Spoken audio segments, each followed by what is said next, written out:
Varicose వ్యాధితో బాధపడుతున్నారంట. తక్కువ ఖర్చుతో ట్రీట్మెంట్ కావాలి అనుకుంటే ఎవిస్ హాస్పిటల్ని సంప్రదించండి. నమస్తే రమ్మగారు. నమస్తే జయ. రమ్మగారు, మనకి కామెంట్స్ రూపంలో వచ్చిన ఒక ప్రశ్న మీ ముందు పెడతాను. తలంటికి తిథి వార నక్షత్రాలు చూసుకుంటామా? అలా చూసుకున్న ఆడవారికి కానీ మగవారు కానీ, అలాగే పిల్లలకి కూడా తలస్నానం తలంటి చేయించేటప్పుడు అవన్నీ చూసుకొని ఫాలో అవ్వాలి. ఎందుకంటే ఇవాళ రేపు అసలు అదేం ఫాలో అవ్వట్లే. నేను నా గురించి చెప్తాను. ఎప్పుడు ఆయిలీగా అనిపిస్తే ఆ రోజు తలస్నానం చేయటం వచ్చేయటం. కొన్ని పండుగలు పర్వదినాలప్పుడు ప్రత్యేకించి చెప్తారు, ఈరోజు ఆయిల్ పెట్టుకునే చేయాలి, ఈరోజు అసలు ఓన్లీ తల మీదే పోసుకోవాలి తప్ప ఆయిల్ పెట్టుకోకూడదు. అది మాత్రం ఫాలో అవుతాం తప్ప అదర్వైజ్ రెగ్యులర్గా ఎప్పుడు అనిపిస్తే అప్పుడే చేసేస్తున్నాం కదా. ఇట్లా నిజంగా ఇది ఫాలో అవ్వాలా? మన శాస్త్రం ఏం చెప్తా ఉంది? మన జీవన విధానాలు ప్రమాణాలు మారిపోయినాయి జయ. అవునండి. ఇదివరకు ఇప్పటిలాగా ఈ కాలంలో లాగా ఎంతసేపు నెత్తి తలలు రుద్దుకుంటూ ఉండటం, షాంపూలు వ్యవహారం ఇదివరకు ఏది లేదు. తలంటి పోసుకోవటము అంటే ఒక ప్రత్యేక, తల అంటుకోవటం వేరు, తలకి నీళ్లు పోసుకోవటం వేరు కదా. ఈ రెండిటికి డిఫరెన్స్ మొదట మనం తెలుసుకోవాలి. తల అంటుకోవటం అంటే నెత్తికి బాగా నూనె పట్టించి కాసేపు ఉండి ఒంటికి కూడా నూనె రాసుకుని అభ్యంగన స్నానం అంటారు. ఒళ్ళు నలుగు పెట్టుకోవటం, తలకి బాగా నూనె రాసుకుని ఆ నూనె జిడ్డు వదిలించుకోవటం. ఇదివరకటి కాలాల్లో అంత ఫ్రీక్వెంట్గా చేసేవాళ్ళు కాదు. అప్పట్లో ఏం చేసేవాళ్ళు, ఈ చెరువులకి వాటికి మంచినీళ్ళకి వెళ్ళేటప్పుడు, నీళ్ళకి వెళ్ళినప్పుడు ఇళ్లలో మడి మశానం ఉన్నవాళ్ళు నీళ్ళలో ఒక మునిగి తల ఆరేది ఆరకపోయేది. కేశ సౌందర్యానికి అంత పెద్ద ఇంపార్టెన్స్లు అవి. డ్రై హెయిర్ ఉండాలి, హెయిర్ లీవ్ చేసుకోవాలి, క్లిప్ పెట్టుకోవాలి, ఇవన్నీ ఏమున్నాయి అప్పుడు? లేవు. కానీ విధానం ఏంటంటే ఈ తల అంటుకోవటం ప్రత్యేక దినాల్లోనే చేసేవాళ్ళు. నువ్వు అన్నట్టు తిథి వార నక్షత్రాలు కాకపోయినా వారం ఖచ్చితంగా ఉండేది. తిథుల్లో కొన్ని ప్రత్యేక తిథుల్లో చేయకూడదు తలంటి. ఓకే. తెలిసి ఏకాదశి నాడు, తెలియక ద్వాదశి నాడు తలస్నానం చేయకూడదు. ఏకాదశి నాడు తల నెత్తి మీద నూనె పెట్టుకుని చేయకూడదు. ద్వాదశి పనికిరావు, అమావాస్య పనికిరాదు. ఇప్పుడు ఈ తిథులు మనకు తెలియదు, మనం ఎవరం క్యాలెండర్లు చూడం. మనకు తెలిసినవి డేస్, వారాలు తెలుస్తాయి. సాధారణంగా స్కూళ్ళకి కాలేజీలకి వెళ్ళే పిల్లలకి సమయం ఉండదు కాబట్టి, ఆదివారం సెలవు రోజు కాబట్టి ఆదివారమే తల స్నానాలు చేసే విధానం చాలా చోట్లన్నీ. చిన్నప్పుడు నా చిన్నప్పుడు సండేస్ హాలిడే కాబట్టి ఆ రోజు నెత్తికి నూనె రాసి తలకి ఏదైనా పెట్టి ఒంటికి బాగా నలుగులు పెట్టి శుభ్రంగా మనమే తల్లులే స్నానం చేయించడం ఉండేది. ఇప్పుడు పిల్లలు ఆదివారాలు కూడా క్లాసులే ఉంటున్నాయి. అయినా కూడా మనం జనాలు ఎలాంటి కాంప్లికేషన్స్కి వెళ్తున్నామంటే, మనం ఎవరో చెప్తారు ఇవాళ తలంటి పోసుకోకూడదు అనగానే వీళ్ళకి టెన్షన్ పుడుతుంది. అవును. గబగబా యూట్యూబ్ వెతకడం మొదలెడతారు. ఏ రోజు తలంటి పోసుకోవాలి? ఎవరో నాబోటి పెద్దక్కయ్యో నాకంటే చిన్నక్కయ్యో చెప్తారు, ఎవరో ఒకళ్ళు ఏదో ఒకటి. మీరు దాన్ని కాంప్లికేటెడ్గా తీసుకోవద్దు. మీ జీవన విధానాన్ని బట్టి మీ రకంగా మీరు వెళ్ళచ్చు, మీరు పాటించదలుచుకుంటే. మామూలు రోజుల్లో రోజువారీ తలంట్లు లేవు. బుధ శనివారాలు రెండు మంచివి తల అంటుకోవటానికి, నెత్తికి నూనె రాసుకొని స్నానం చేయటానికి. బుధవారము శనివారము 2 వారాలు మంచివి. చాలామంది ఆడవాళ్ళకి శుక్రవారం తలంటి పోసుకుని అమ్మవారికి పూజ చేసుకోవటం అలవాటుగా ఉంటుంది. నిజానికి శుక్రవారం తలస్నానం చేస్తే లక్ష్మీదేవికి శిరోభారం అని కొన్ని ప్రాంతాల్లో చెప్తారు. లక్ష్మీదేవికి శిరోభారం వస్తుంది, శుక్రవారం తలంటి పోసుకోకూడదు అని. పూజ చేసుకుంటాం కాబట్టి తలంటి పోసుకోకపోతే ఎలా అని కొంతమంది అడుగుతారు. మీ ఇష్టం, అందుకే చెప్తున్నా ఈ మాట. మీ అలవాటు, మీ ఇంట్లో పద్ధతి, మీ అత్తగారో అమ్మో చెప్తారు, ఫాలో. అత్తగారిని అమ్మని కళ్ళు మూసుకుని గుడ్డిగా, వాళ్ళే మన ప్రథమ గురువులు, ఫాలో అయిపోవటమే. మీరు అది కాకుండా ఇంకా ఏమిటో మీరు తెలుసుకోవాలనుకుని మీరే అత్తగారయ్యి ఒక విధానాన్ని సెట్ చేయదలుచుకుంటే బుధ శనివారాలు మంచివి. ఇవి కాకుండా పండుగలు, దానికి తిథివార నక్షత్ర నియమం లేదు. ఏ పండగైనా మీ పుట్టినరోజు కానీ మీ పెళ్లి రోజున కానీ మీరు తలంటి పోసుకోవచ్చు. ఆ రోజున మీరు మీ జీవితపు పర్వదినం కాబట్టి మీ తిథివార నక్షత్రం చూడకల్లా ఆ రోజు అమావాస్య అయినా పోసుకోవచ్చు, ఏకాదశి అయినా పోసుకోవచ్చు, పుట్టినరోజు సందర్భంగా. ఓకే. పిల్లలకు కూడా అంతే. వాళ్ళ బర్త్డే అనుకోండి, అలా చక్కగా నెత్తికి నూనె పెట్టి ఒంటికి వెళ్ళి నలుగు పెట్టి బాగా పోసి స్నానం చేయించి సాంబ్రాణి పొగేసి దేవుడి దగ్గర దండం పెట్టించి బొట్టు గట్క పెట్టి స్కూల్కి పంపించవచ్చు. దానికి ఏ తప్పు లేదు. పెళ్లి రోజు కూడా తప్పు లేదు.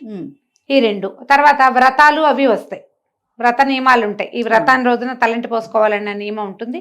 కొన్నిటికి తలంటి పోసుకోకూడని నియమాలు కూడా ఉంటాయి. వ్రతాల్లో కూడా ఉన్నాయి కొన్నిటికి నెత్తి తల అంటకూడదు, ఊరికే తల తడుపుకోవాలి, నెత్తి మీద పోసుకోవాలి. ఇప్పుడు ఇందులో మళ్ళీ జాతా శౌచం వృతా శౌచాలు వ్యవహారాలు వస్తాయి.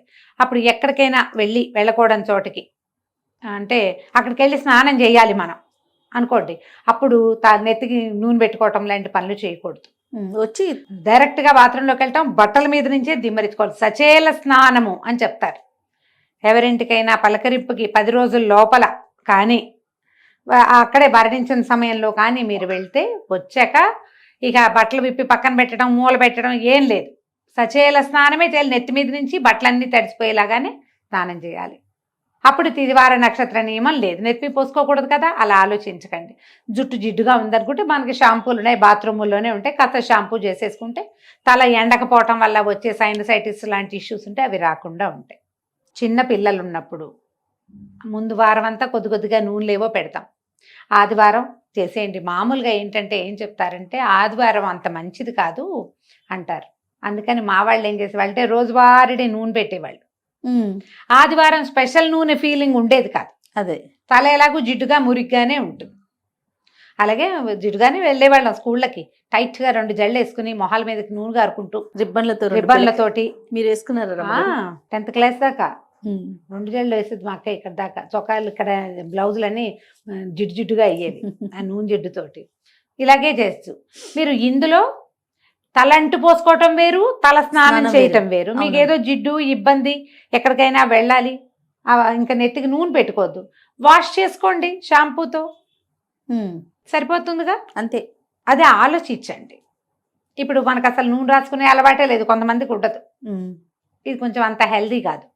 మనం వారానికి 1 రోజో 2 సార్లు అయినా బాగా నూనె రాసుకుని దాన్ని బాగా నాననిచ్చి నూనెతో జుట్టుని నానబెట్టి వాష్ చేస్తే హెల్దీగా ఉంటారు. తలలో ఒళ్ళు బరువంతా దిగిపోయిన ఫీలింగ్ వస్తుంది. చేసి చూడండి.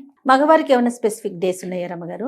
మగవారికైనా కూడా ఇవే శనివారాలే చెప్తారు ప్రత్యేకంగా. అయితే ఇందులో ఏంటంటే ఏవో ప్రత్యేక సందర్భాల్లో మగవాళ్ళు నిత్యము తల స్నానం చేసినా తప్పులేదు వాళ్ళకి. ఆడవాళ్ల విషయంలో పుణ్యస్త్రీ అయితే భర్తలు వివాహితలు రోజువారీ తల స్నానాలు అవి చేయటము, అంతసేపు తల స్నానం చేయటం అది నియమంగా వీళ్ళకి ఉండదు. పసుపు రాసుకుని స్నానం చేస్తే సరిపోతుంది. మీరు దేవాలయానికి వెళ్ళాలనుకున్నారనుకోండి, గుళ్ళోకి వెళ్ళాలంటే తలస్నానం చేసే వెళ్ళాలన్న నియమం ఆడవాళ్ళకి మాత్రం లేదు. మీకు ఇబ్బందిగా ఉండి మీరు చేయదలుచుకుంటే చెయ్యండి, కానీ లేకపోతే ఫీల్ ఉంటే చేయటమే. లేకపోతే మీరు స్నానం చేయక్కర్లేదు, తలస్నానం చేయక్కర్లా, పసుపు రాసుకుని స్నానం చేసి ఉదయం మీరు దేవాలయాలకి వెళ్ళిపోవచ్చు. మగవాళ్ళు చేయాలి తలస్నానం, వాళ్ళకి అవసరం. కానీ స్త్రీలకి మాత్రం ఎక్కడా చెప్పరు ప్రత్యేకంగా. ఇంకా పిల్లల విషయంలో నేను ఒకటి విన్నాను రమ్మగారు, గతంలో కూడా ఒకసారి మీతో అన్నట్లున్నాను. వాళ్ళు పుట్టిన రోజు, ఇప్పుడు ఫర్ ఎగ్జాంపుల్ ఫ్రైడే పుట్టారనుకోండి, వారంలో ఆ రోజు తలకి పోయకూడదు అనేది నేను విన్నా. ఇది కరెక్టేనా? అలా ఏం చెప్పరు. ఆ పుట్టినరోజున మంగళవారం పుట్టిన వాళ్ళకి మళ్ళీ మంగళవారం తలస్నానం చేయించకూడదు. ఎందుకు? పుట్టినరోజు నీళ్ళు పోయిరా? ఏమో రమ్మగారు, మరి ఆలోచించు లాజిక్. పుట్టగానే పిల్లలకి స్నానం చేయిస్తారా చేయించారా? కొబ్బరి నూనె పట్టించి బాగా ఒంటికి అంటున్న పాచంతా వదిలిస్తారు కదా, మరి ఎందుకు చేయకూడదు? అలా నియమం లేదు, ఎక్కడ వినలేదు మీరు. అలా నియమం ఏం లేదు. మీకు ఎప్పుడు అవకాశం వస్తే అప్పుడు షాంపూ చేసుకోండి అవసరం అయితే. ప్రత్యేక దినాల్లో మీరు చేయగలిగితే గనక ఇది జ్ఞాపకం పెట్టుకోండి. పండుగలు మనకేమిటి? భోగి నాడు చేయాలి, నరక చతుర్దశి నాడు చేయాలి, ఉగాది పండగ, రథసప్తమి నాడు రేగాకులు జిల్లేడాకులు నెత్తి మీద పెట్టుకుని పోసుకోవాలి. ఇవన్నీ నియమాలు ఉన్నాయి కదా. ముందు రోజు తలంటి పోసుకోవటం చేయటమే. మీరు ఏదైనా దీక్షల్లో ఉన్నారనుకో, ఎలా అంటే 10 రోజులు దసరా దీక్ష చేయదలుచుకున్నారు మీరు, మొదటి రోజున స్నానం చేస్తే మళ్ళీ 10వ రోజునే తలంటుకోవాలి. మధ్యలో రోజువారీ వాషే, ఉట్టిగా నీళ్లు పోసుకోవటమే తలంటే తప్ప మీరు నూనె రాసుకుని స్నానం చేయటం ఈ దీక్షా దినాల్లో చెయ్యరు. మళ్ళీ మన వసంత నవరాత్రులు రేపు వస్తాయి కదా, ఏమంటారు, చైత్ర నవరాత్రులు, శ్రీరామనవమి దాకా ఉగాది నుంచి. ఒకవేళ 10 రోజులు మీరు రామాయణం చదవటము దీక్షగా ఏమైనా పెట్టుకుంటే గనక అప్పుడు కూడా ఇంతే. మొదటి రోజు నూనె రాసుకొని తలస్నానం చేస్తాము, మళ్ళీ అయిపోయాక దీక్షా విరమణ 10 రోజులు అయ్యాక అప్పుడు అట్లా చేస్తారన్నమాట. ఈ మధ్యలో తల మీద నీళ్లు కావాలంటే మీ అవసరాన్ని బట్టి మగవాళ్ళు అయితే పోసుకోవాలి, ఆడవాళ్ళు అయితే పసుపు రాసుకొని స్నానం చేయొచ్చు. ఇప్పుడు ఇవి అవసరం లేదు మనకి, కానీ మనం రెగ్యులర్ తలంట్లు పోసుకోవటం గురించి మనం ఆలోచిస్తాం. బుధవారం నాడు బుద్ధి పెరుగుతుంది, శనివారం నాడు మన తాలూకు ప్రాబ్లమ్స్ తీరుతాయి, నెగిటివిటీ పోతుంది. ఓహో. శనివారం నాడు నువ్వుల నూనె రాసుకుని స్నానం చేస్తే మంచిది. బుధవారం నాడు ఏ నూనె అయినా పర్వాలేదు. ఓకే రమ్మగారు, నమస్తే. నమస్తే జీ.